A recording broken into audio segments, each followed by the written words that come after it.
Nagalakaw nga walay sala, ug nangabuhat sa matarong,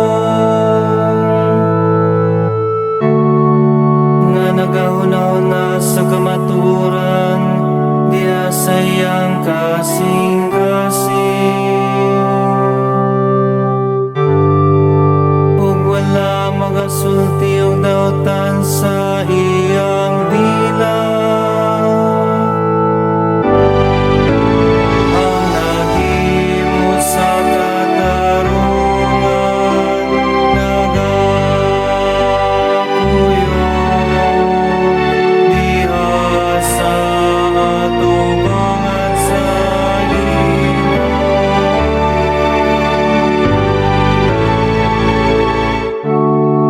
Siya nga wala magdagma sa iyang isig katawo,